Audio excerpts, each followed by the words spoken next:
কিছু বলুন স্যার, আপনি চুপ হতে পারেন না স্যার, প্লিজ বলুন sir, please sir, please sir,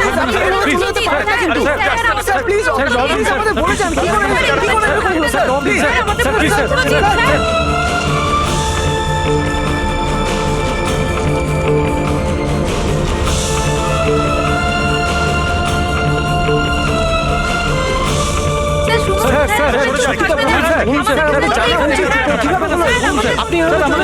আপনি প্লিজ প্লিজ স্যার, প্লিজ থাকবেন না স্যার।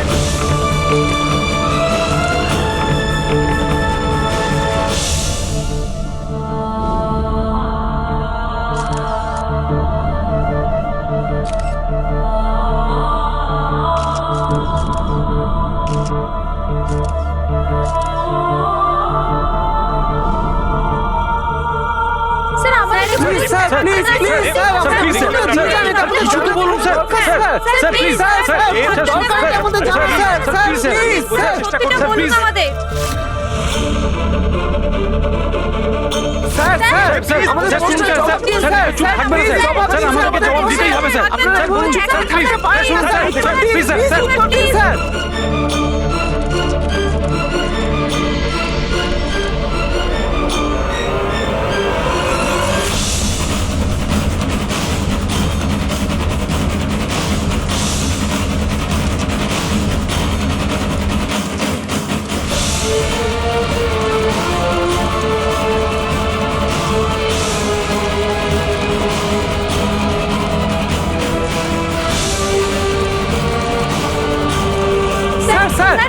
স্যার আপনাকে কেন গুলি চালাতে হলো স্যার, বলুন স্যার, বলুন এমন কি কারণ ছিল যে আপনাকে গুলি চালাতে হলো স্যার, স্যার এটা আমাদের জানা দরকার, প্লিজ আমাদেরকে বলুন স্যার, স্যার স্যার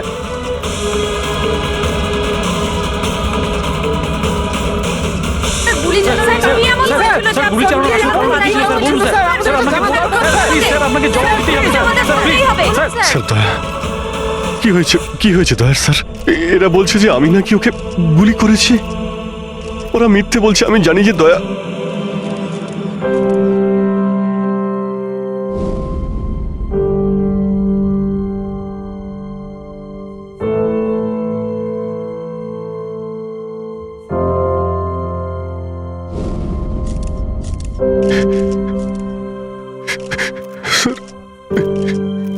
স্যার আমি জানি না স্যার, আমি কখন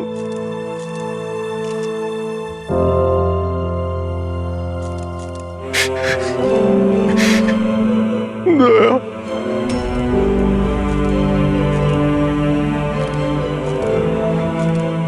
না অভিজিৎ, তুমি ভেতরে যেতে পারবে না। তুমি দয়ার প্রাণ নিয়েছো, তোমাকে আমরা গ্রেপ্তার করছি।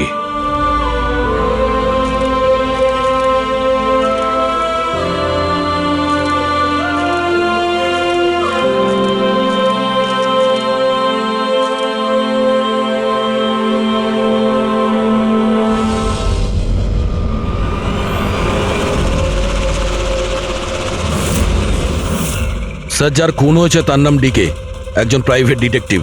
ওর কাজের লোক লাশটা দেখেছে সকালে।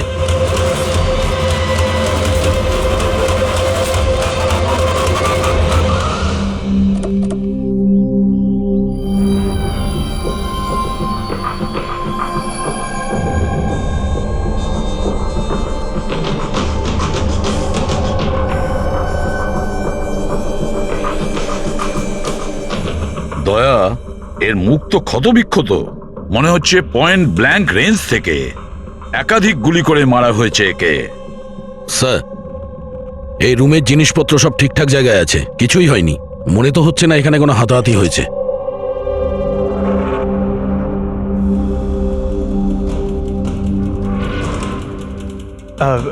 স্যার, স্যার এই কাভার্ড আর লকার তো খোলা আছে, আর সব জিনিসপত্র নিজের জায়গায় আছে। দেখে তো মনে হচ্ছে যে কেউ এতে হাতই দেয়নি।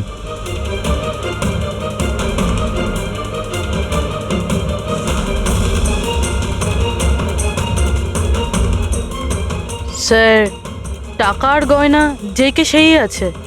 মনে হয় উনি যা চাইছিল সেটা পেয়ে গেছে। স্যার, গুলি।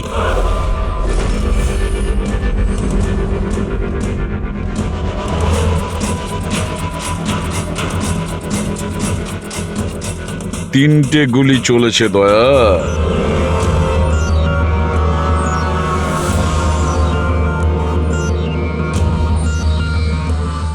স্যার, হ্যাঁ বলো ফেডরিক। স্যার এই জানলাটার কাঁচ সরানো হয়েছে, তার মানে খুনি এখান থেকেই পালিয়েছে। হ্যাঁ, একটা কাজ করো ফেডরিক, এখান থেকে ফিঙ্গারপ্রিন্ট তোলো।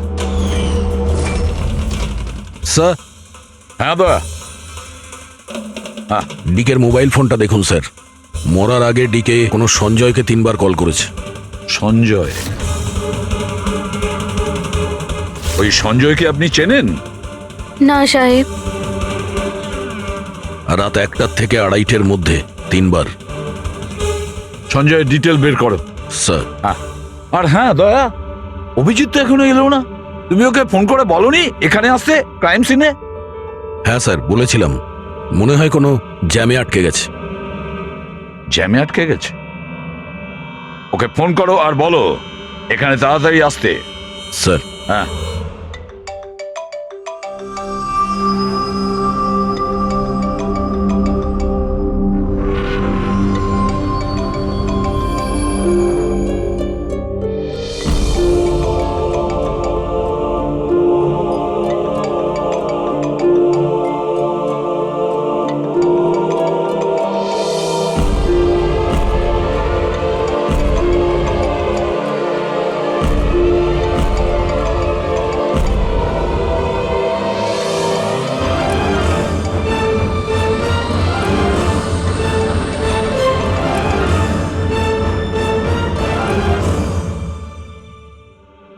হ্যাঁ দয়া, অভিজিৎ কি বলছে, কোথায় ও? স্যার, মানে ওর শরীর খুব একটা ভালো না স্যার। ও ডাক্তারের কাছে যাবে, তারপর ওখান থেকে সোজা বিউরোতে যাবে। কোনো প্রবলেম আছে? না স্যার, কোনো প্রবলেম নেই। বুঝতে পারছি না, অভিজিৎ দিল্লি থেকে আসার পর কেমন অদ্ভুত আচরণ দেখছি ওর মধ্যে।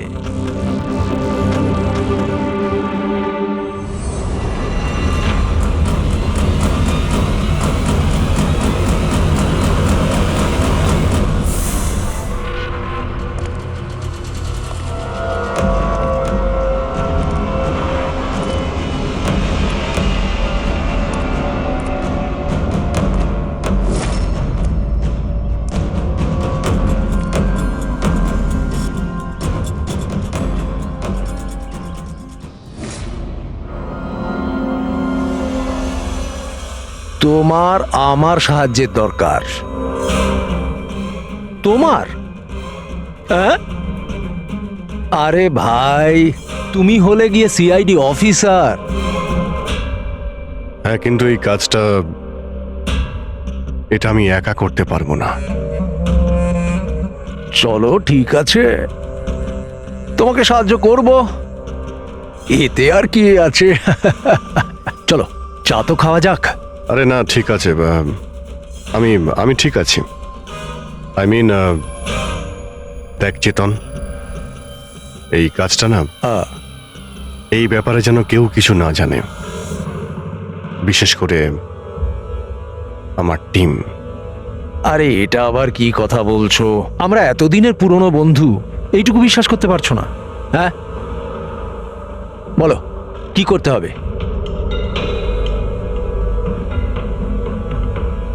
কাউকে ফলো করতে হবে, নজর রাখতে হবে, আর এর জন্য তোকে টাকাও দেব।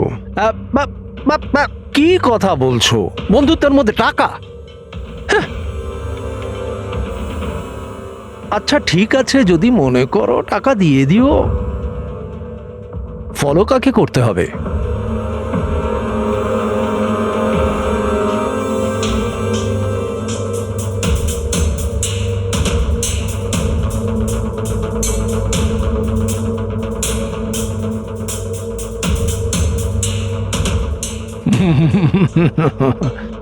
অভিজিৎ, মনে হচ্ছে তুমি ভুল করে ভুল ছবি দিয়ে দিয়েছো।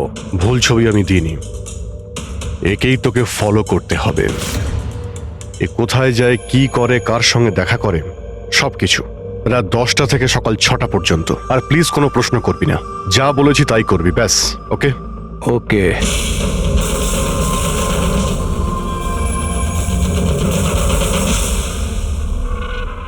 হয় অভিজিৎ পাগল হয়ে গেছে, না হলে বিরাট বড় কোনো গেম চলছে।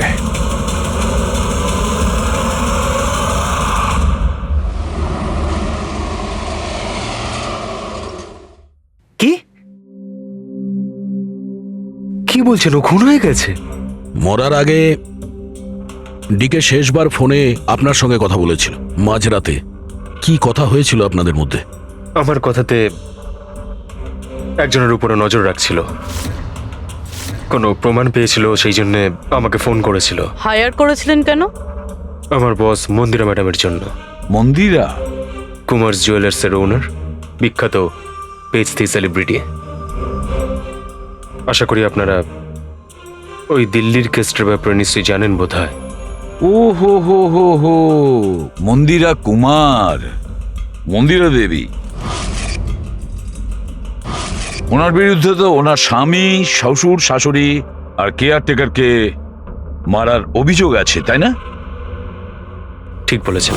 কিন্তু সঠিক প্রমাণ না থাকার কারণে কোর্ট মন্দিরা দেবীকে ছেড়ে দেয়। আর তার কিছুদিন বাদেই মন্দিরা দেবীর পার্সোনাল অ্যাসিস্ট্যান্ট ঈশানা আত্মহত্যা করে নেয়।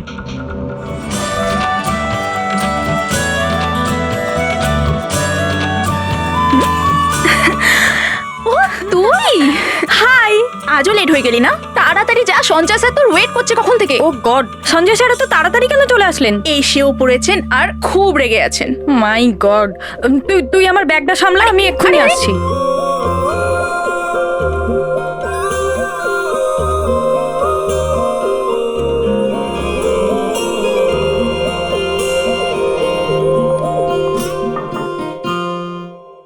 মে I come in sir? Come in.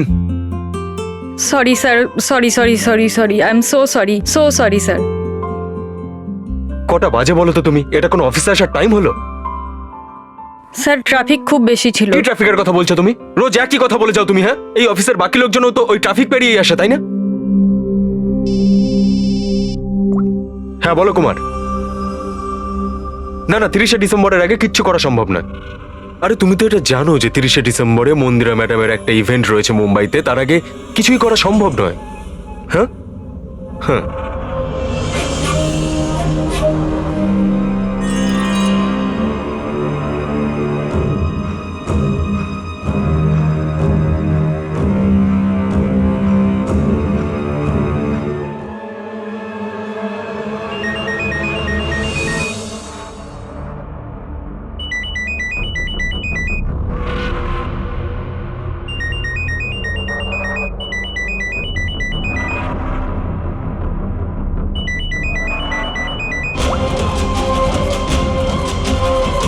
ঠিক আছে। ওকে।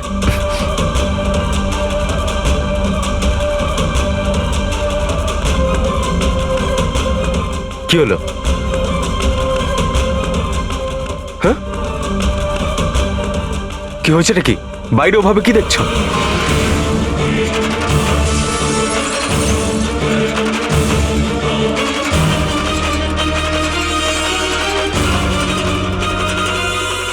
আমারই কেবিনের জানলা দিয়ে ঝাঁপ মেরে আত্মহত্যা করেছিল।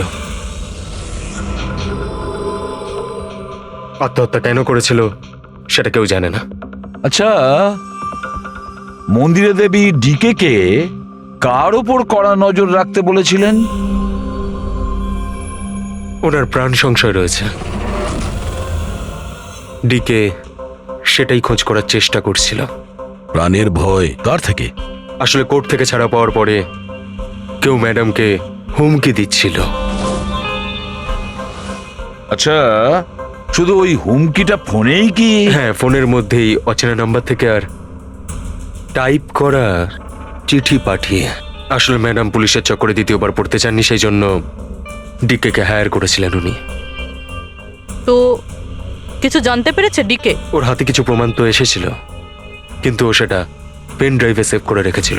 ওই পেন ড্রাইভটাও আমাকে দিতে চেয়েছিল, সেই জন্যই দিল্লি থেকে মুম্বাই এসেছিলাম আমি।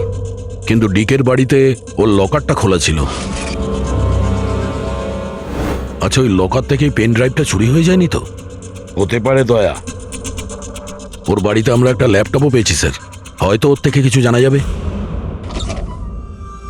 মন্দির এটা কি করে করতে পারলো? পুরো অ্যাকাউন্টটাই বন্ধ করে দিল। নিজেকে কি মনে করেন উনি? সবকিছু কি ওনার ইচ্ছা মতো হবে নাকি? এনারা কারা? সিআইডি।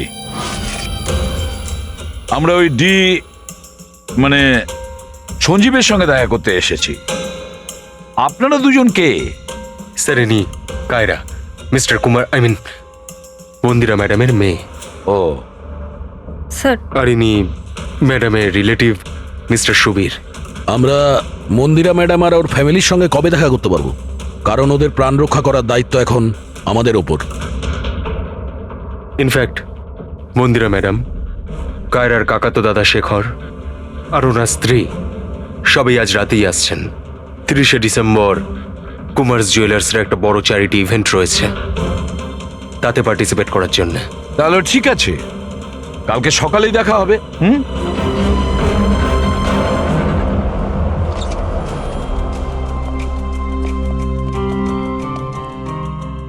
এসব কি হচ্ছে?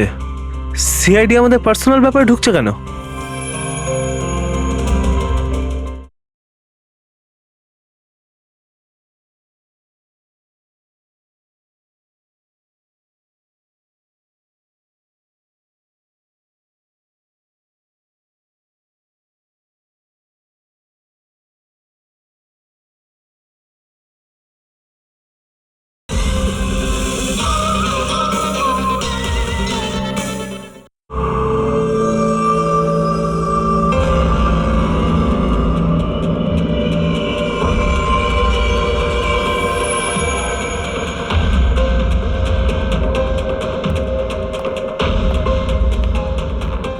Good morning sir. Good morning.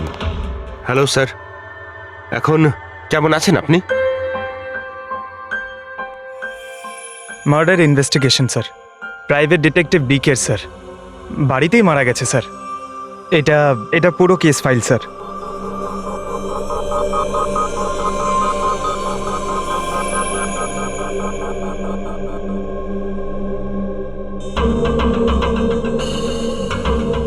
Sir, এই ছবিগুলো ওর বাড়ির ছবি, এগুলো ওরই বাড়ির ছবি এটা। আর এখানেই ওর মার্ডার হয়েছে, তাই না?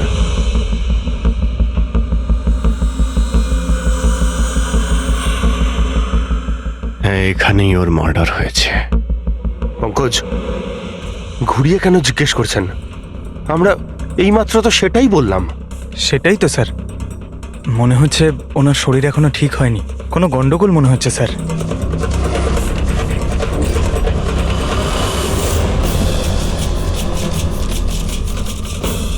অভিজিৎ,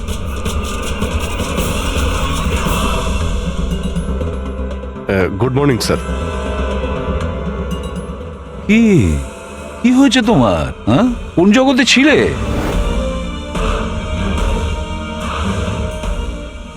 অভিজিৎ, তোমার শরীর খারাপ ছিল না? তাহলে ডক্টরের কাছে যাওয়ার কথা ছিল, এখানে কেন? হ্যাঁ হ্যাঁ স্যার, ওই কিছুদিন ধরেই শরীরটা ভালো নেই স্যার, কিন্তু এখন ঠিক আছে। I am better now. Yeah, গোলমাল চলছে।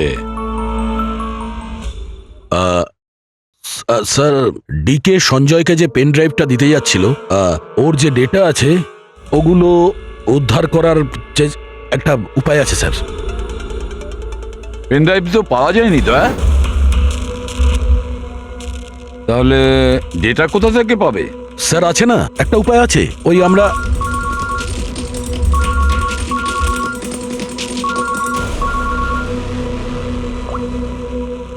হ্যাঁ বলো সলুকে। হ্যাঁ,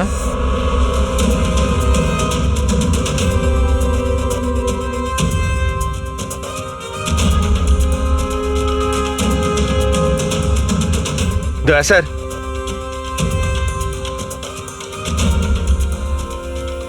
স্যার, অভিজিৎ স্যারের শরীর এখনো ঠিক মনে হচ্ছে না। কেন? স্যার, ওনাকে কেসের ব্যাপারে বোঝাচ্ছিলাম, কিন্তু উনি আমাদের কথা শুনছিলেনই না, খুব বেখেয়ালি ছিলেন স্যার। ফ্রেডি স্যার মন্দিরের ব্যাপারে সব ডিটেলস বের করতে হবে। নিউজ পেপারে, টিভিতে যাই এসেছে সব।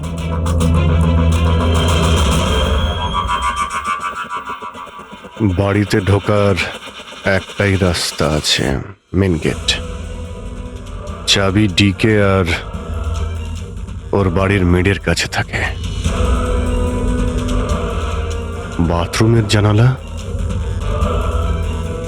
তার মানে খুনি বাথরুমের জানালার কাঁচ খোলে আর ভিতরে ঢোকে, আর তারপর অভিজিৎ ক্রাইম সিনে ছিলই না, আর এখানে তো বাথরুমের কোনো ফটোও নেই। তাহলে ও এগুলো কি করে জানলো?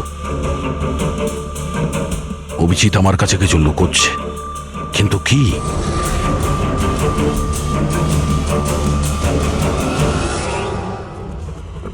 ডিকের কম্পিউটার থেকে যে ডেটাগুলো ডিলিট হয়েছে সেটা ওর অনলাইন অ্যাকাউন্ট থেকে বের করা যেতে পারে। বাস একবার এই পাসওয়ার্ডটা ম্যাচ হয়ে যাক।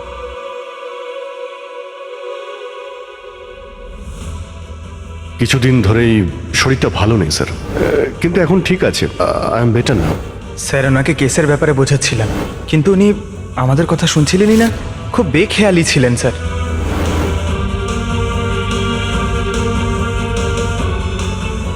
Yes sir, sir password match হয়ে গেছে।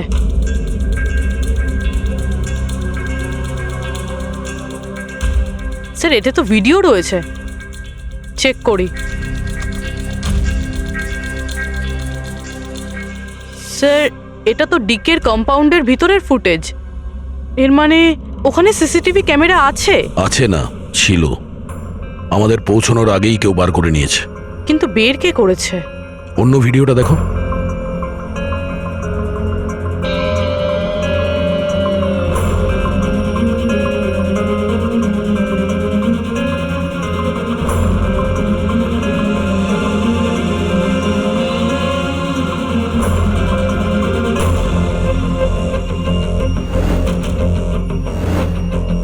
এটা কি করে সম্ভব?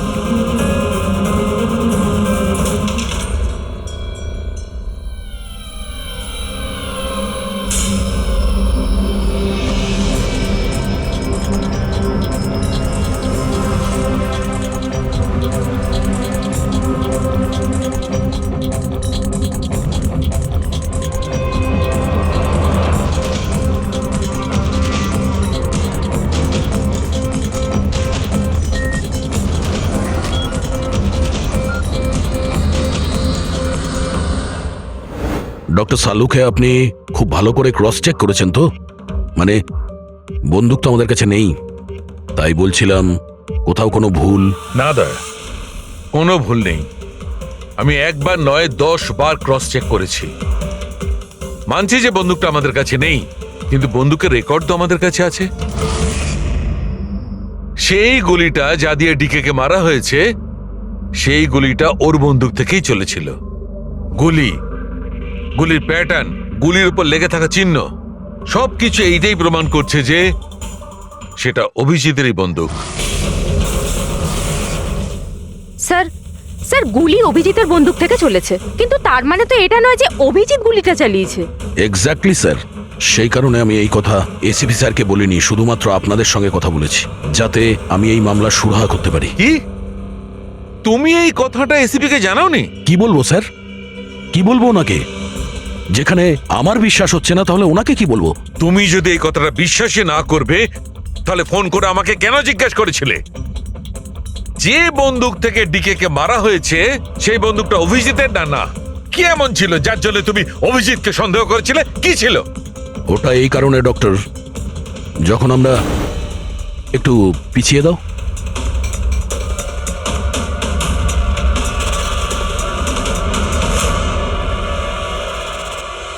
অভিজিৎ ডিকের বাড়িতে, আর দয়া তারপরেও তুমি অভিজিৎকে বাঁচানোর চেষ্টা করছো।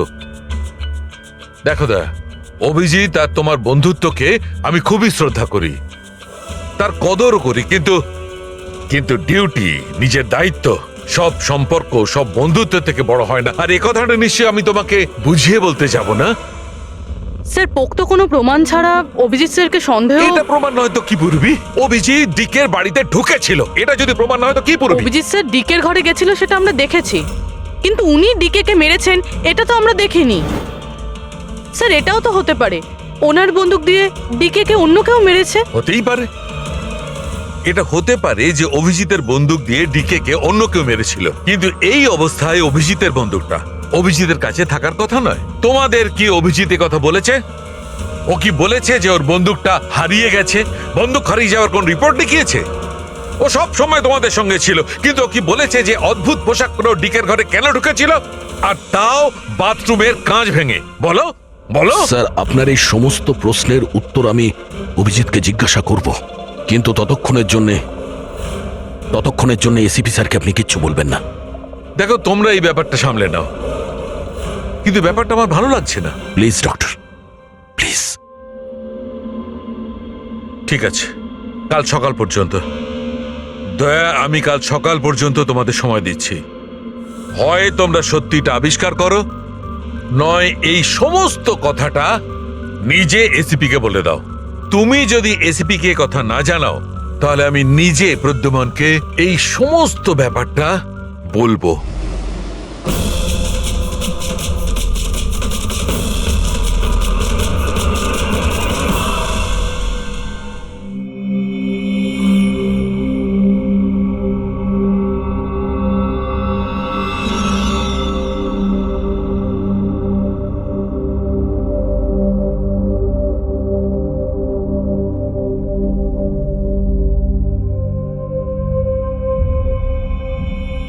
আধ ঘন্টার বেশি হয়ে গেল, 10টা থেকে 10:30 হয়ে গেল, এখনো আসেনি।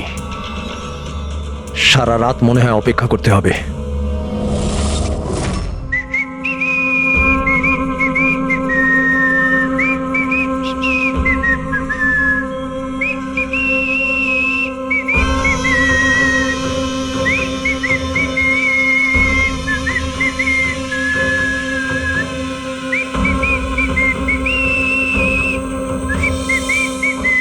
ভুল ছবি আমি দিইনি, একেই তোকে ফলো করতে হবে। এ কোথায় যায়, কি করে, কার সঙ্গে দেখা করে, সবকিছু। রাত 10টা থেকে সকাল 6টা পর্যন্ত। এটা অভিজিৎ? ওর কি হলো? এরকম সেজেছে কেন?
স্যার, দিল্লি থেকে সকলে এসে গেছেন।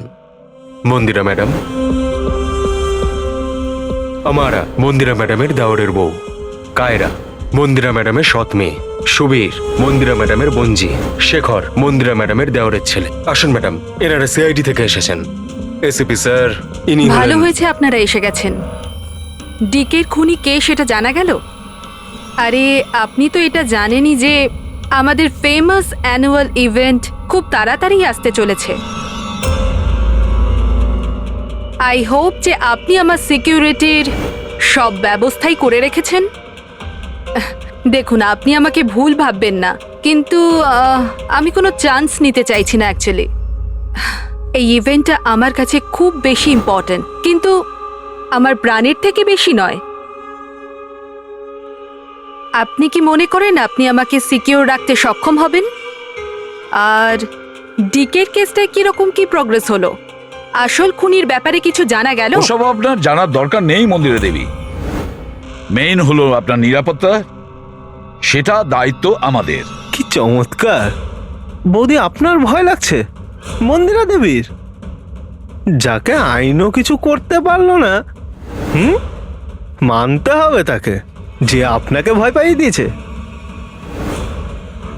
মনে হয় ও জানে না ইনার ব্যাপারে, যে ইনি কি কি করতে পারেন। আপনিও কি মনে করেন আমি আমার স্বামী আর বাকি সবাইকে মেরে ফেলেছি? দেখুন, আপনার বিরুদ্ধে যে অভিযোগই থাকুক না কেন, সেটাতে আমাদের কিছু যায় আসে না। কোর্ট আপনাকে রায় দিয়েছে, আর আমরা কোর্টের রায়কে যথেষ্ট সম্মান করি।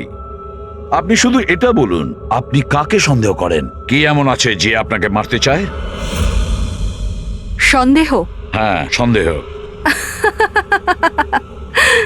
না না না, আমি কাউকেই সন্দেহ করছি না। বরং আমার এটা পুরো বিশ্বাস যে আমি মারা যাওয়ার পরে এরা সবাই খুব খুশি হবে। আর আমাকে মেরে ফেলার ষড়যন্ত্রেও এদের মধ্যেই কারো হাত আছে। And I am very sure যে ঈশানার আত্মহত্যাতেও এদের মধ্যেই একজনের হাত আছে। এবার আপনিই বলুন, এত ভালো প্রিয় আত্মীয় পরিজনরা থাকতে আমার শত্রুর কি দরকার? মম প্লিজ, তুমি আবার এই নিজের ইমোশনাল ড্রামাটা শুরু করো না। এখানে কোনো ক্রিমিনাল নেই যে তোমাকে মারতে চায়। রাইট। নিজেকে নির্দোষ ভাবা আর অন্যকে দোষী মনে করাটা, এটা তো বৌদির পুরনো অভ্যেস। আই সোয়ার, আমি তো এই গল্পটাকে বিশ্বাসই করি না। কে মারতে চায় তোমায়? আর কারা হুমকি দিচ্ছে? কোথায় আছে সে হুমকি দেওয়া লেটারগুলো? হ্যাঁ মন্দিরা দেবী, সেটা কোথায়? ওটা আমার মনে নেই, আমি ফেলে দিয়েছি। সি, আই নিউ যে তুমি এটাই বলবে। So convenient. ব্যাস, অনেক হয়েছে। আপনারা একে অপরকে দোষারোপ করা বন্ধ করুন। তবে একটা কথা খুব ভালো করে মনে রাখবেন, আমরা সবাইকে সন্দেহ করি।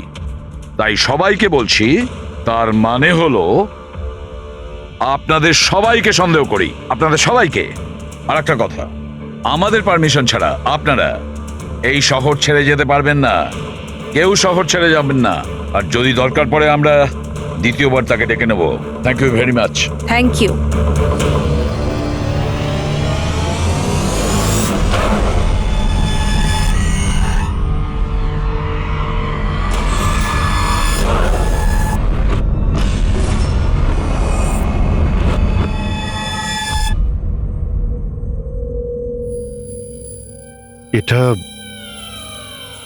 এটা আমি?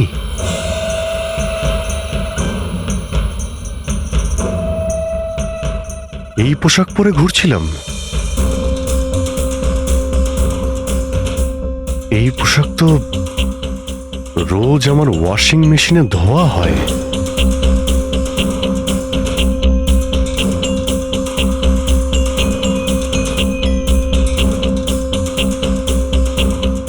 আর এই জুতো, এগুলো এত নোংরা যেন আমি পরেছি। কিন্তু আমার মনেই নেই যে এই পোশাক আমি কখন পরেছি। সত্যি আমার কি হচ্ছে আমার সাথে? এই গাড়িতে কে আছে? হ্যাঁ, কার সঙ্গে আমি কথা বলছিলাম? না, আমি দেখিনি। তুমি কথা বলছো, তুমি সেটা জানবে। আর তুমি আমাকে চিনতেই পারলে না? আরে তোর যদি সুইসাইডই করার হয় তাহলে তুই অন্য কোনো বড় গাড়ির সামনে জানা। আমার সামনে কেন এসেছিস? কিভাবে কথা বলছো? এরকম সেজে ঘুরছো কেন তুমি? এই, ইট ইজ মাই স্টাইল, টনির স্টাইল। তুই কে? আমি কে? আমাকে চেনো না? হ্যাঁ, আর এই টনিটাকে? আরে টনি আমি আবার কে? আরে অভিজিৎ, দেখো, কোনো কেসের জন্য তুমি যদি এরকম করে থাকো আমাকে বলে দাও। এভাবে ভয় দেখিও না। হাত সরা। কে অভিজিৎ? কিসের কেস? আর তুই কি বলছিস কিছুই আমার মাথায় ঢুকছে না। আমার নাম হলো টনি। টনির সঙ্গে পাঙ্গা নিবি না, বুঝেছিস? সরে যা আর আমাকে যেতে দে। চল।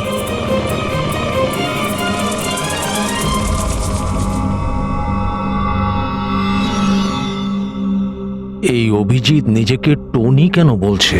টনি? কে টনি? সত্যি তোমার কিছুই মনে নেই? না, আমার কিছুই মনে নেই, সত্যি বলছি আমি। তার মানে তুমি গাড়িতে ওদের সাথে কথা বলছিলে, তারপরে তুমি গেস্ট হাউসের ভেতরে গেলে। Guest house? হ্যাঁ, তার কিছুক্ষণ পরে তুমি বাইরে এলে। আমি গেস্ট হাউসের ভিতরে গেলাম? ভিতরে গিয়ে আমি কি করলাম? হ্যাঁ, তুই দেখেছিস কিছু করেছিলাম আমি? আমি কি করে দেখবো, আমি তো বাইরে ছিলাম না। সব কি হচ্ছে? আমাকে ওখানে যেতে হবে। কোথায়? গেস্ট হাউসের নাম কি? হ্যাঁ,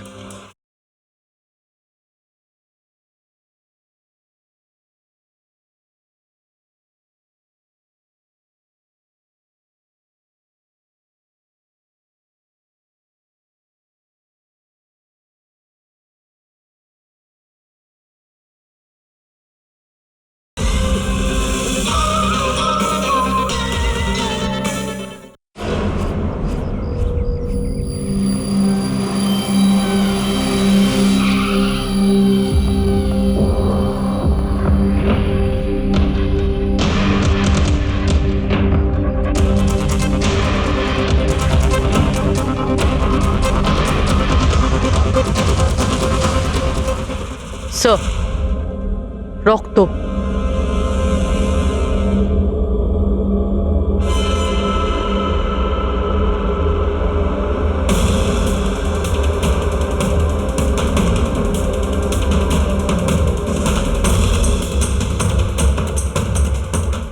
অভিজিৎ,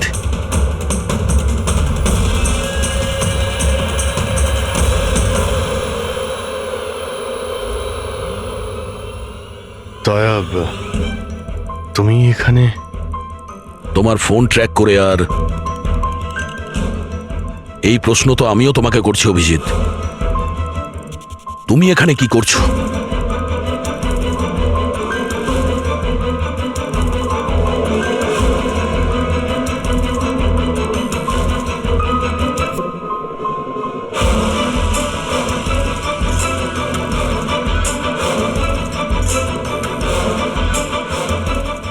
না, এটা আমি আমি আমি বলছি দয়া, এখানে কি হয়েছিল? অভিজিৎ, এখানে কি হয়েছে ওটা তো আমি দেখছি। তুমি বলো, কে করেছে এটা? হ্যাঁ, তো তুমি এদের দুজনকে মেরেছো? আমি? অভিজিৎ, তোমাকে কিছু জিজ্ঞাসা করলাম। তুমি মেরেছো এদের? স্যার স্যার স্যার, আপনি অভিজিৎ স্যারকে দোষ দিচ্ছেন। আমার দোষ দেওয়ার কোনো ইচ্ছা নেই পুরবি। তুমি নিজে দেখছো না এখানে দুটো লাশ পড়ে আছে, রক্তে ভেসে গেছে। আর সিআইডি অফিসার অভিজিৎ লাশের মধ্যে থেকে এই ব্যাচটা তুলছে, বা এটা বলতে পারো প্রমাণ চুরি করছে।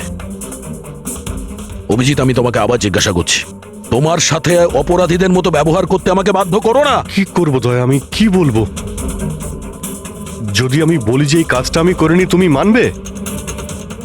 যদি বলি যে আমি জানি না যে আমি করেছি নাকি করিনি, আই নো আমি ভুলভাল বলছি, কিন্তু কিন্তু তোমরা তো আমাকে চেনো। অভিজিৎ, আমার সামনে যে প্রমাণগুলো পড়ে আছে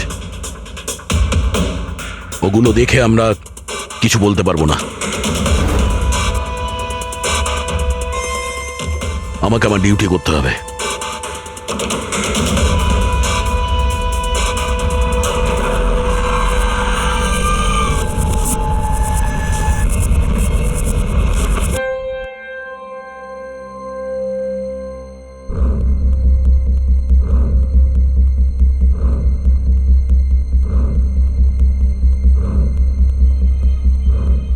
অভিজিৎ, এতক্ষণ ধরে একের পর এক জিজ্ঞেস করে যাচ্ছি তোমাকে, কিন্তু কোনো উত্তর দিচ্ছ না তুমি। হ্যাঁ, তুমি জানো তোমার ওপর কি অভিযোগ আছে? মাথায় কিছু ঢুকেছে? স্যার ওই এক মিনিট, ব্যাস। তোমার কাছে এটা আশা করিনি। এত কিছু ঘটে গেল, তুমি আমাকে বলনি কেন? আমাকে বলনি দয়া? সালুকে আমাকে বললো, তা নাহলে তো আমি জানতামই না। তা আমি তাই করেছি যেটা উচিত ছিল। বলো অভিজিৎ, তুমি কি এই খুনটা করেছো? অভিজিৎ, তুমি কি এই খুনটা করেছো? আমি জানি না স্যার। কেন জানো না? তুমি কেন জানো না? হ্যাঁ, ডিকের বাড়িতে তুমি লুকিয়ে লুকিয়ে ঢুকেছিলে, সেটা আমি সিসিটিভিতে দেখেছি। ওই লাশগুলোর পাশে তুমি দাঁড়িয়েছিলে। এই দয়া তোমাকে এখানে ধরে নিয়ে এসেছে। ডিকে আর বডিগার্ডের উপরে যে গুলিটা চলেছে, সেটা তোমার গান থেকে চলেছে, ওই গান থেকে চালানো হয়েছে। আর তুমি বলছো তুমি কিছুই জানো না? আমার চোখের ওপর চোখ রেখে তুমি বলো, বলো তুমি এই খুন করোনি। বলো তুমি এইগুলো কিছুই জানো না। বললাম তুমি জানি না স্যার, আমি কিছুই জানি না স্যার। সরি। কি বলবো আপনাকে, আমি কি বলবো স্যার? যখন আমি বুঝতেই পারছি না যে আমি ডিকের বাড়িতে কেন গিয়েছিলাম, কি করে সমস্ত খুন আমার বন্দুক থেকেই হচ্ছে, আমি জানি না স্যার। স্যার আমি তো ডিকিকে চিনি না, ওর বডিগার্ডদেরও আমি চিনি না, আমি মন্দিরাকেও চিনি না, আমি তো স্যার নিজেকেও চিনি না। আমি কোথায় যাই, কি করি, কার সঙ্গে দেখা করি, আমি কিছুই জানি না। গত কয়েকদিন ধরে আমার সঙ্গে এইরকমই হচ্ছে স্যার, কিন্তু আমি কিছুই বুঝতে পারছি না। সারাদিন সব ঠিকই থাকে, রাতে বাড়িতে যাই, খেয়ে দিয়ে ঘুমিয়ে পড়ি, আর যখনই সকালে উঠি তখন অদ্ভুত জামা কাপড় পরা দেখি, অদ্ভুত জুতো দেখি, যেগুলো আমার নয়। জানি না কি করে আমার বাড়িতে চলে আসে। ড্রেসগুলো ওয়াশিং মেশিনে ধোয়া হয়েছে, জুতোতে মাটি লেগে থাকে, এমনটা মনে হয় যেন আমি ওগুলো ব্যবহার করেছি, কিন্তু আমি বুঝতে পারি না। নিজেকে খুব ক্লান্ত লাগে, এমন মনে হয় যেন আমি সারা রাত জেগেছিলাম, অথচ আমি কি করেছি আমার কিছুই মনে থাকে না।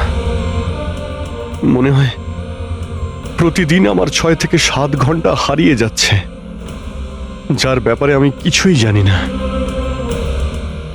আপনি বলছেন আমি ডিকের বাড়িতে গিয়েছিলাম, হতে পারে, কিন্তু আমি জানি না। আমি ডিকে আর ওর বডিগার্ডদের মেরেছি কিনা আমি জানি না। আমি মন্দিরাকে মারার চেষ্টা করেছি সেটাও আমি জানি না। আমি কি করেছি, কেন করেছি, আমি কি করতে চলেছি, আমি কিছুই জানি না স্যার, আমি কিছুই জানি না।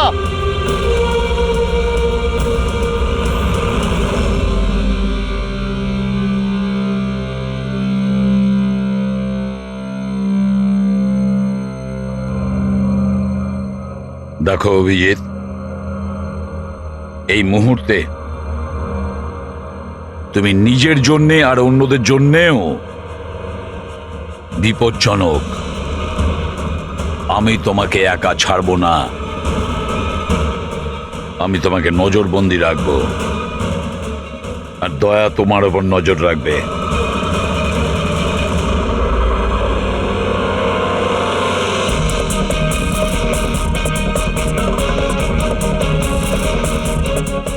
দয়া, স্যার একটা কথা ভালো করে মনে রাখবে, তুমি নিজের বন্ধুর ওপর নয়, বরং একজন অপরাধী খুনির ওপর নজর রাখবে। এমন একজন লোক যে মানসিক ভারসাম্য হারিয়েছে। আজ থেকে এই কেসের তদন্ত আমি নিজে করব, আর তুমি অভিজিৎকে আটকাবে কোনো অপরাধ করা থেকে। আর তার জন্য যদি অভিজিতের ওপর গুলিও চালাতে হয়, তাও তুমি চালাবে। Is that clear? Yes sir.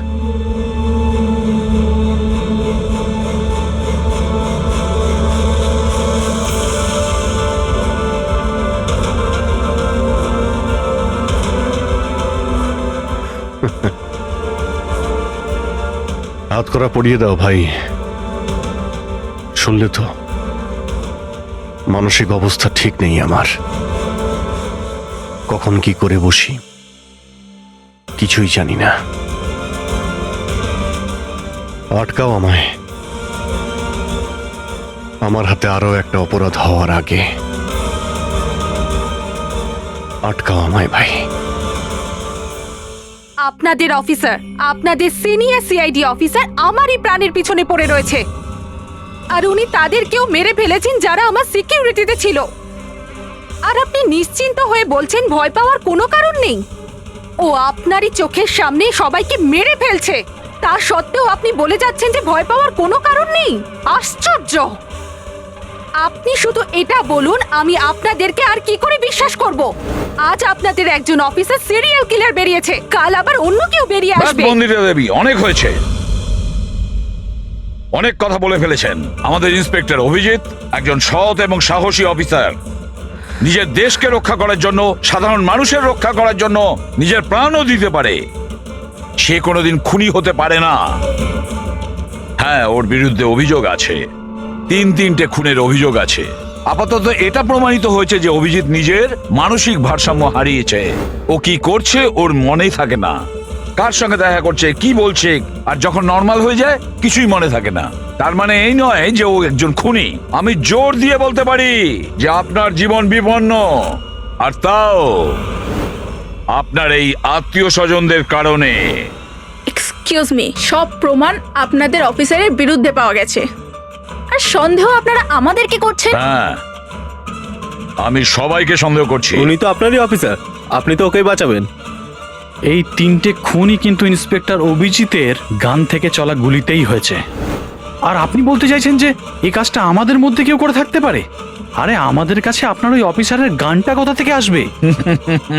Shekhar বাবু, খুব তাড়াতাড়ি আমরা খোঁজ নিয়ে নেব যে ইন্সপেক্টর অভিজিতের গান আপনার কাছে কিভাবে গেল। আর মন্দিরা দেবী, আপনাকে একটা রিকোয়েস্ট করি, 30শে ডিসেম্বর আপনার যে ইভেন্টটা আছে সেটা ক্যান্সেল করবেন না। এই একটাই সুযোগ আছে খুনিকে ধরার জন্য, কারণ খুনি ওই ইভেন্টে নিশ্চয়ই আসবে।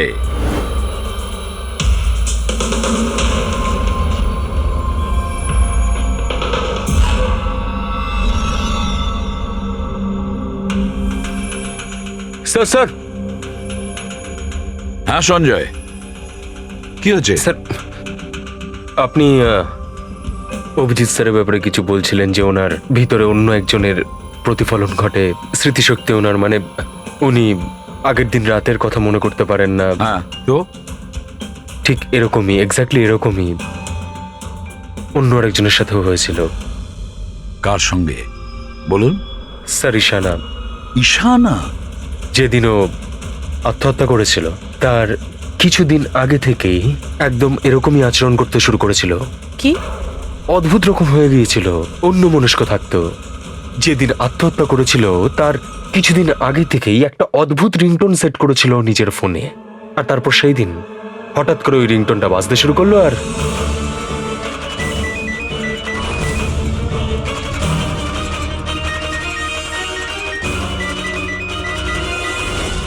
স্যার, ওকে দেখে মনে হচ্ছিল ও যেন নিজের মধ্যেই নেই।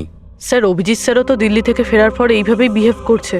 হ্যাঁ, ঈশানা, অভিজিৎ, দিল্লি, এই তিনটের কোনো না কোনো কানেকশন আছে, নিশ্চয়ই কোনো গোলমাল আছে, কিছু না কিছু আছে।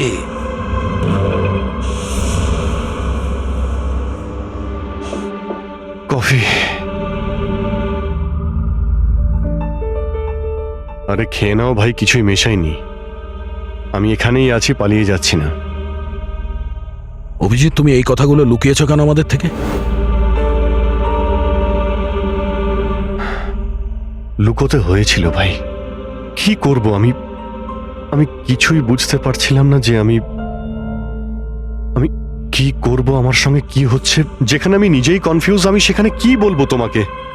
সেই জন্যই, আর কোনো ব্যাপার নয়। আমার ওপর ভরসা ছিল না নাকি? আমাকে যোগ্য ভাবনি যে আমি তোমার কোনো সাহায্য করতে পারি? কি ভাই, এসব কি বলছো তুমি? ব্যাপারটা এরকম নয়। তাহলে বলনি কেন? আমার তো মনে হচ্ছে আমি তোমাকে চিনিই না। এই মুহূর্তে আমি যার সঙ্গে বসে কথা বলছি সে অভিজিৎ নাকি অন্য কেউ?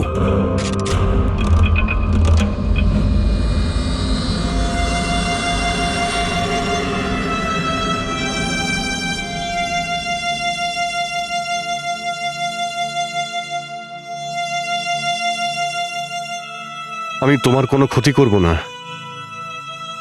অভিজিৎ হই বা টনি। স্বপ্নেও তোমার কোনো ক্ষতি করব না, বন্দুক দেখানোর দরকার নেই। বিষয়টা তা নয় যে তুমি আমার কোনো ক্ষতি করবে।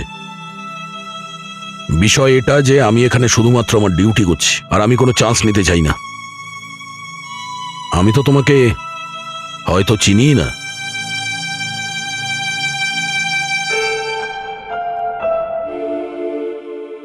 ঠিক আছে, তুমি যখন বুঝতেই পারছো না আর কি বলবো।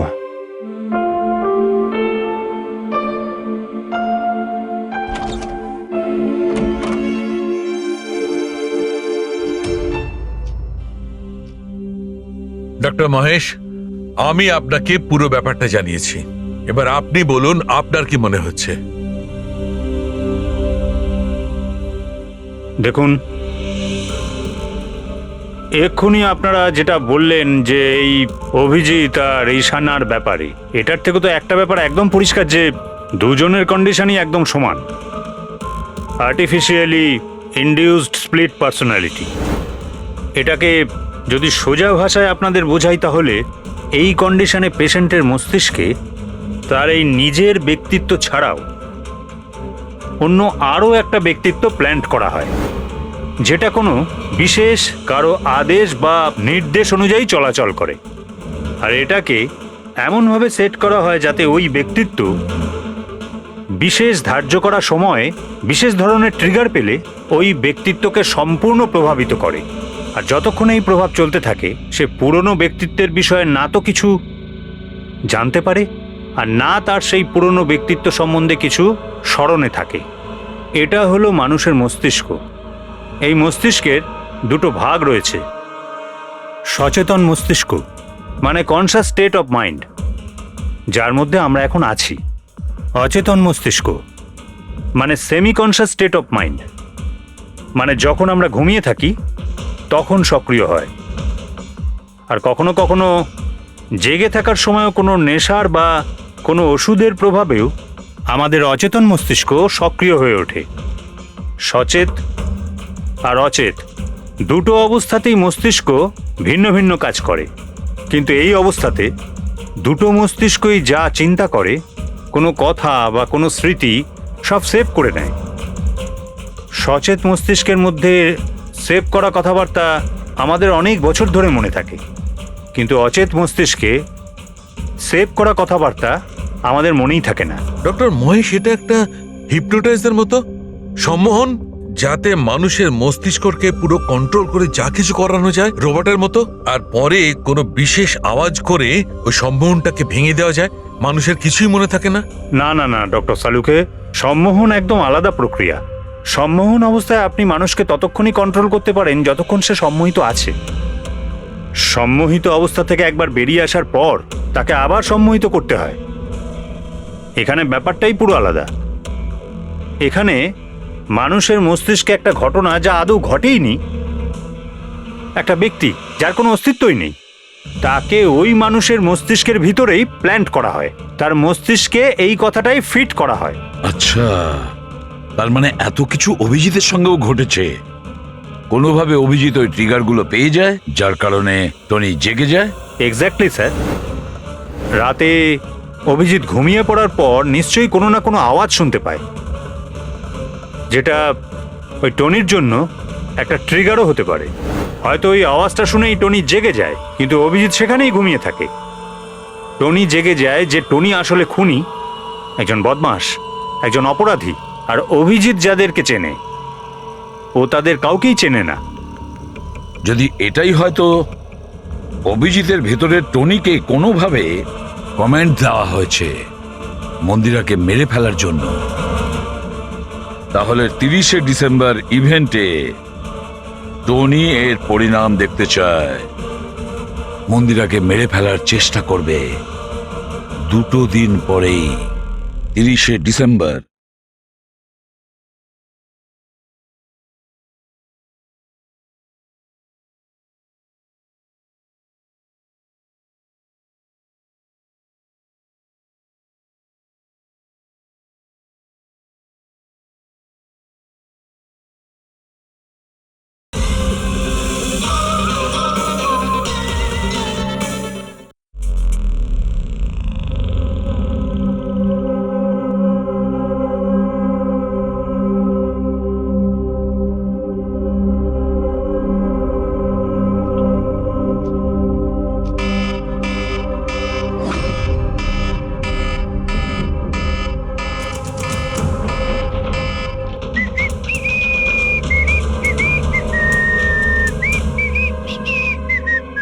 অভিজিৎ,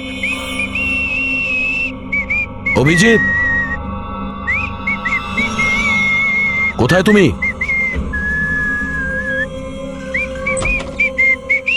অভিজিৎ, অভিজিৎ, ওই শুনতে পাচ্ছ না?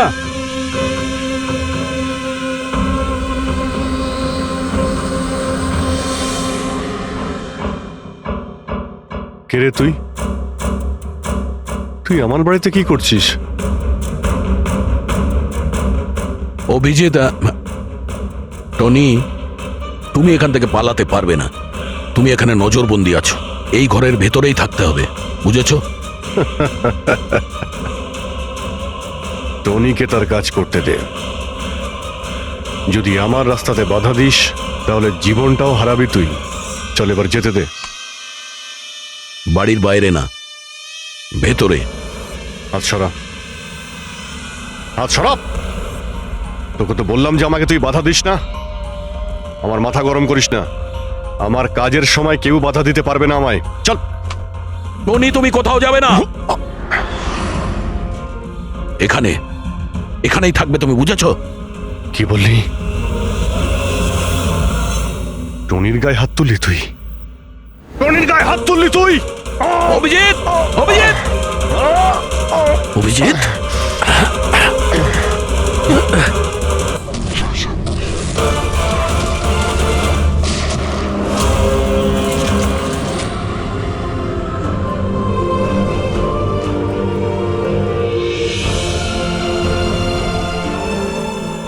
স্যার দয়া, কি হয়েছে? কি হয়েছে দয়ার স্যার?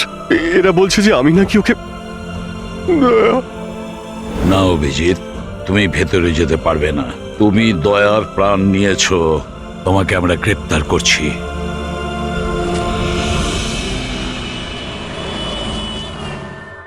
ঈশানার ফোন রেকর্ডে ডক্টর তানিয়ার নাম কয়েকবার এসেছে। আপনাদের মধ্যে কেউ চেনে ডক্টর তানিয়াকে? আত্মহত্যা করার আগে উনি ডক্টর তানিয়ার সাথে দেখা করেছিলেন কি? এই ডক্টর তানিয়া কোনো ডেন্টিস্ট নয় তো? মারা যাওয়ার আগে ঈশানা কয়েকবার একজন ডেন্টিস্টকে দেখিয়েছিল। আমার নাম তো মনে নেই, কিন্তু হতে পারে ইনিই সেই। যতদূর আমার মনে হয় ইনি কোনো ডেন্টিস্ট তো নন। কিছুদিন আগে সিআইডি অফিসার অভিজিৎ এখানে ছিল। Yes ma'am. ওই পুরো সপ্তাহে এখানে যারা যারা ছিলেন তার পুরো লিস্ট আমার চাই। আর ওনার থাকার সময় এই লবিতে থাকা সিসিটিভি ফুটেজও চাই।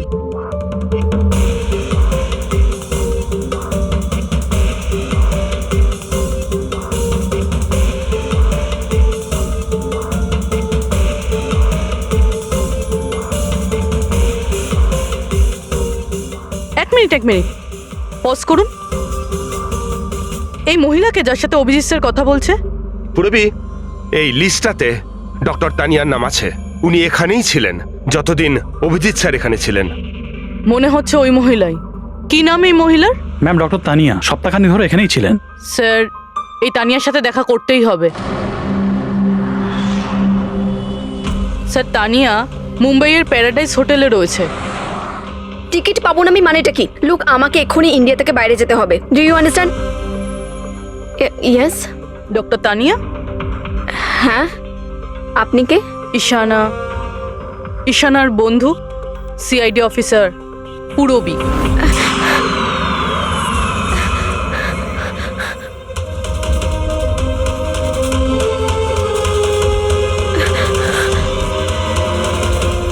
পালানো অত সহজ নয়। কোথায় পালাচ্ছেন তানিয়া দেবী? কি কি চানটা কি আপনারা? অভিজিতের সঙ্গে কি করেছেন আপনি?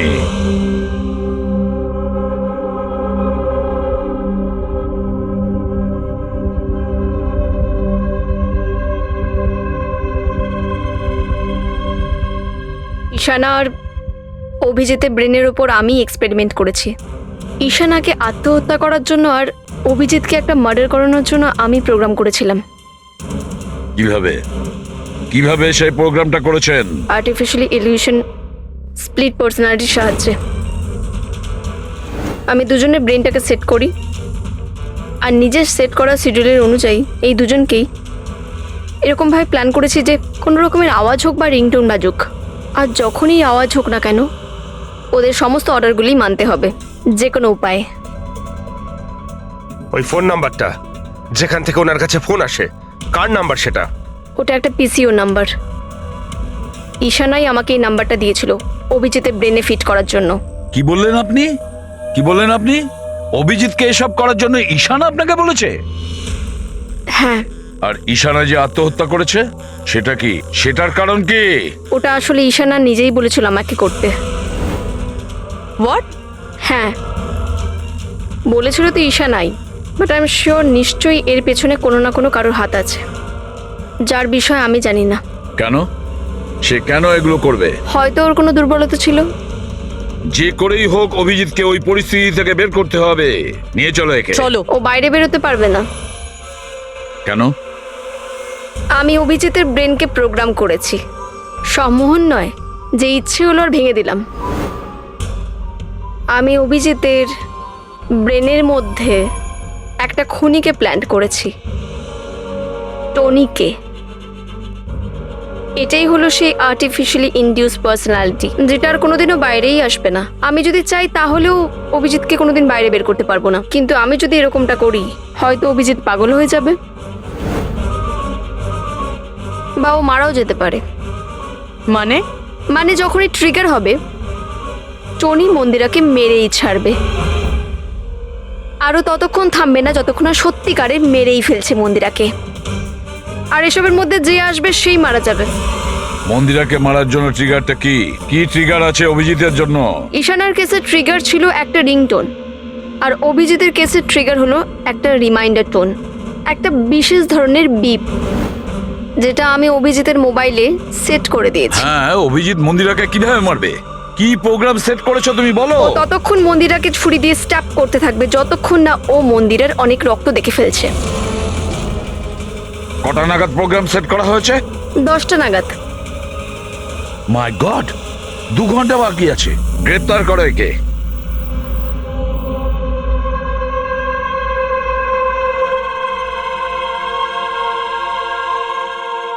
জীবনে কখনো ভাবিনি স্যার যে আপনার ওপর অপরাধীর মতো নজর রাখতে হবে।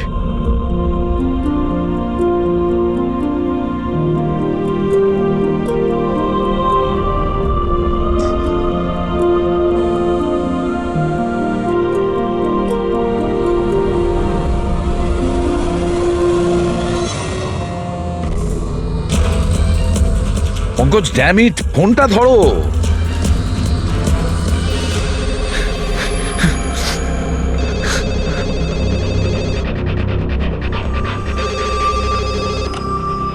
হ্যালো পঙ্কজ, কোথায় ছিলে তুমি?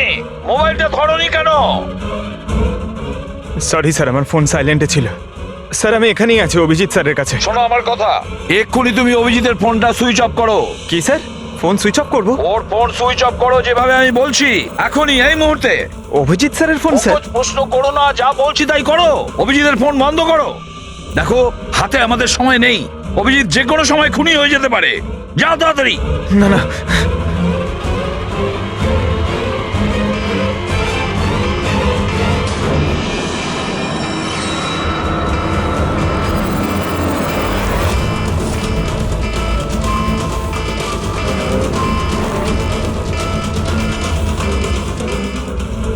ভিজে গেল, কি করি?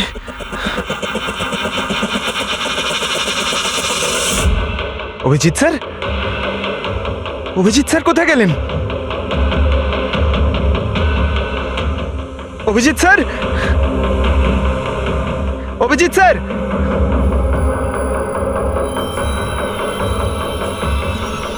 স্যার! তুই আমাকে আটকে রাখবি? হ্যাঁ, আমাকে আটকে রাখবি তুই? টনিকে? হ্যাঁ, টনি আর টনির কাজের মাঝে যে আসবে তাকে মরতে হবে, মরতে হবে তাকে।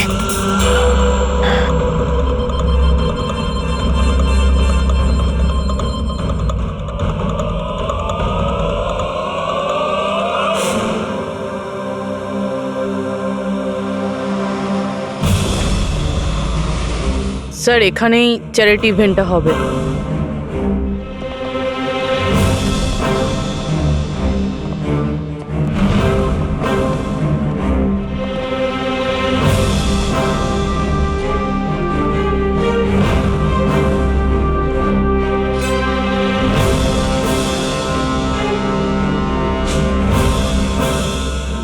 আপনারা এখানেই দাঁড়ান please.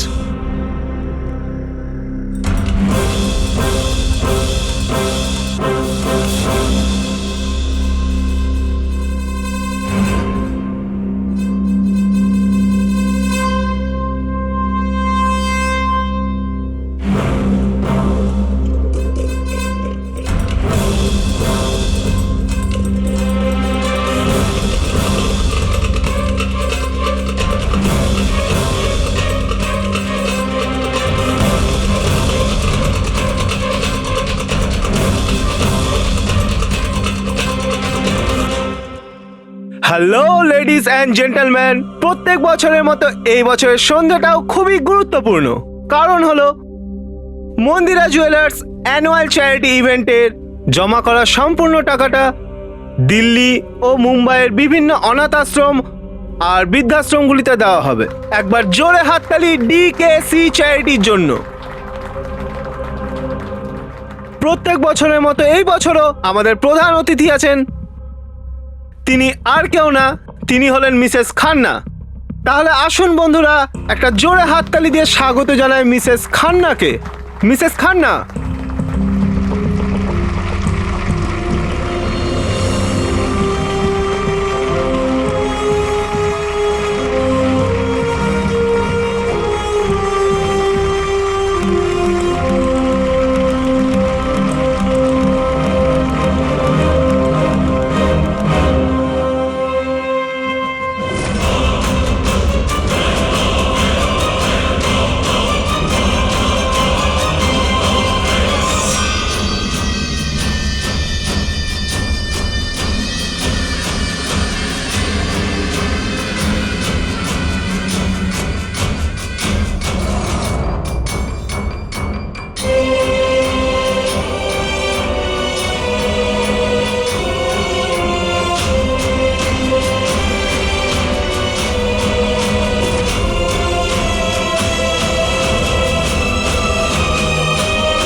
Abhijit sir, Abhijit sir,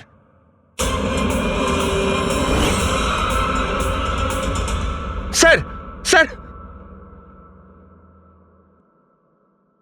lights on. Limon, sir sir Abhijit ঠিক আছে? স্যার স্যার ওকে ওকে তাড়াতাড়ি নিয়ে চলো, তাড়াতাড়ি এসো।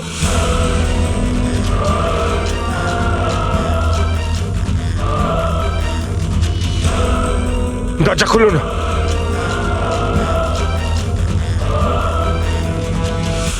মন্দিরা দেবী, টনি তার মিশন কমপ্লিট করেছে, মন্দিরা দেবীকে মারার। আর আমাদেরকে ভরসা করার জন্য আপনাকে অসংখ্য ধন্যবাদ। আপনারা সবাই আমাকে এখানে আনলেন কেন? আমার তো এখন স্টেজে থাকা উচিত। ম্যাডাম, আমাদের একটা প্ল্যান আছে। প্ল্যান? রবি,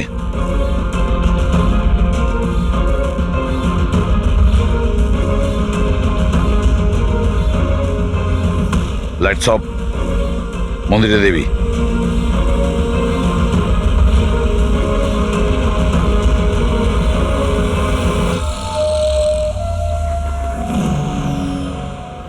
আর আপনার প্রশংসা না করে পারছি না। Thank you. মম,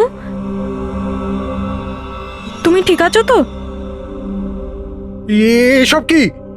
আপনারা আমাদের গ্রিন রুমে লক করে কি করতে চাইছিলেনটা কি? আসল খুনি তো অন্য কেউ, তাই না? স্যার, আপনি সবকিছু মায়ের জীবনের ঝুঁকি নিয়ে করেছেন। যদি সত্যি মায়ের কোনো ক্ষতি হয়ে যেত তাহলে? এতে তো সত্যি ভীষণ বড় রিস্ক ছিল স্যার, বাট আই হোপ এবার বিপদ কেটে গেছে। বিপদ এখনো কাটেনি, কারণ এই খেলার আসল মাস্টার মাইন্ড এখনো ধরা পড়েনি। গল্প এখনো অনেক বাকি আছে।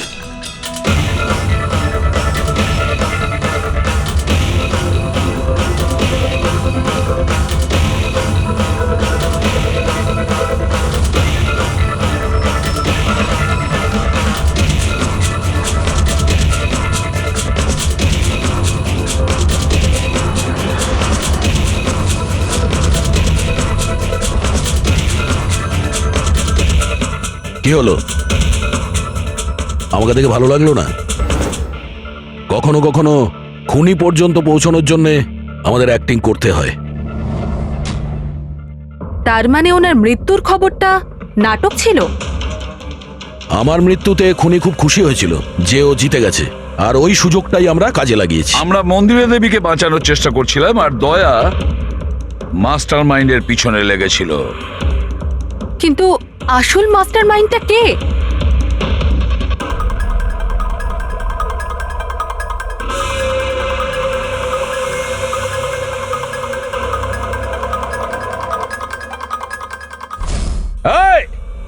স্যার, স্যার কেউ পালালো স্যার।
অপরাধের রাস্তা সবসময় সংকীর্ণ হয়ে থাকে।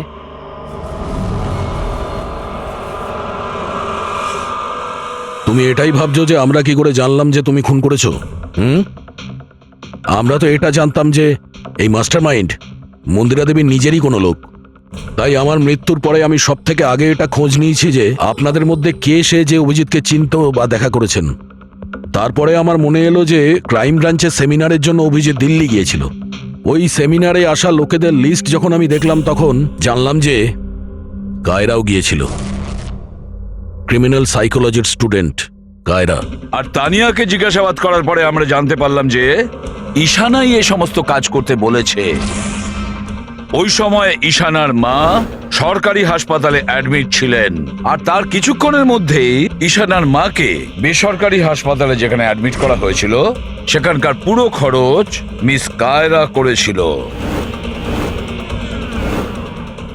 আর সবচেয়ে বড় ক্লু ওই পিসিও, যেখান থেকে অভিজিৎ স্যারের কাছে অর্ডার আসতো, দয়া স্যার সেখানে নজর রেখেছিল আর সেখানেও তোমাকে দেখা গিয়েছিল। Okay fine, I give up. মেনে নিচ্ছি যে আপনারা খুবই স্মার্ট, কিন্তু স্যার এই কথাটা তো আপনিও মানবেন তাই না, যে আমিও অনেক স্মার্ট? হ্যাঁ, স্মার্ট তো তুমি বটেই। ক্রিমিনাল সাইকোলজির একজন ব্রিলিয়ান্ট স্টুডেন্ট, যে সৎমায়ের থেকে নিজের পুরো পরিবারের খুনের বদলা নিতে চেয়েছিল। লোকেদের মস্তিষ্ক নিয়ে খেলা করা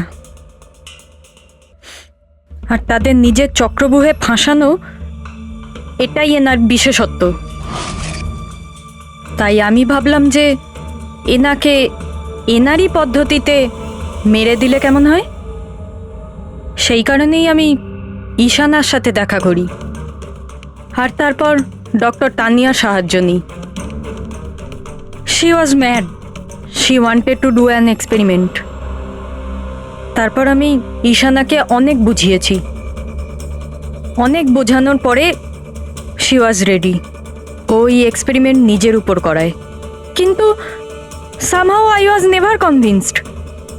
আমি সবসময় কনফিউজ ছিলাম যে ওই এক্সপেরিমেন্টটা করতে পারবে না। আর ঠিক ওই সময় আমার সাথে দিল্লিতে অভিজিতের দেখা হয়, আর ওনার সাথে দেখা হওয়ার পর আমি ভাবলাম যে এত সৎ আর ভালো অফিসার থাকা সত্ত্বেও এই এক্সপেরিমেন্ট অন্য কেউ কেন করবে। তারপর আমি আর ডক্টর তানিয়া অভিজিৎকে ব্যবহার করি।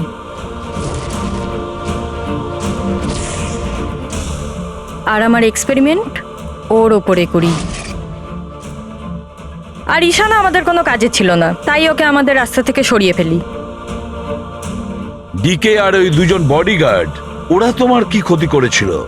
ওদেরকে কেন মেরেছো? এটা এই কারণে করেছি যাতে সমস্ত দোষ অভিজিতের উপর চলে আসে। আর অভিজিতের গান থেকে বুলেট নেওয়ার জন্য টনি ছিল তো ওর মাথার মধ্যে। হি ওয়াজ দেয়ার।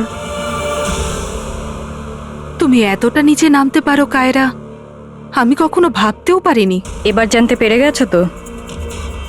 তুমি আমার মা বাবার সাথে, আমার ফ্যামিলির সাথে যেটা করেছো না, তোমার বেঁচে থাকার কোনো অধিকার নেই। আমি এইসব এই কারণেই করেছি যাতে আমি প্রুভ করতে পারি যে পৃথিবীর যে কোনো মানুষের মস্তিষ্কের সাথে খেলা যেতেই পারে, তা সে যত বড়ই সিআইডি অফিসার হোক। কায়রা, তুমি প্রতিশোধের আগুনে একজন সাহসী অফিসারের প্রাণ নিয়ে খেলেছো, আর তাছাড়াও 4 জন নিরীহ লোকের প্রাণ নিয়েছো। ডিকে, ঈশানা আর মন্দিরা দেবীর 2 জন বডিগার্ডকে। ভীষণ অন্যায় করেছো তুমি। আইন তোমাকে কোনোদিন ক্ষমা করবে না। তোমার তো ফাঁসি হবে, ফাঁসি। স্যার আপনি প্লিজ এসব মনে করবেন না, একটা বাজে স্বপ্ন ভেবে ভুলে যান। বাজে? ভয়ানক।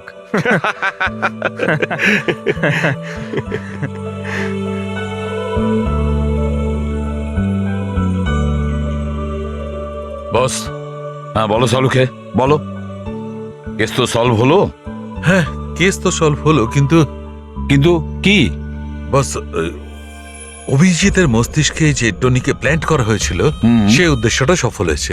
তারপরে এখন আর কেউ ট্রিগার ধরবে না, ওর কানের সামনে কেউ গান করবে না, যার কারণে অভিজিৎ টনি হয়ে যেত। হ্যাঁ হ্যাঁ, কিন্তু বস, কিন্তু কি বস, কথাটা এই, টনি অভিজিতের মস্তিষ্ক থেকে কখনো যাবে না। কি? টনি অভিজিতের পার্সোনালিটির অংশ হয়ে গেছে বস। কেউ জানে না যে কবে, কখন, কোথায় সামনে এসে যাবে।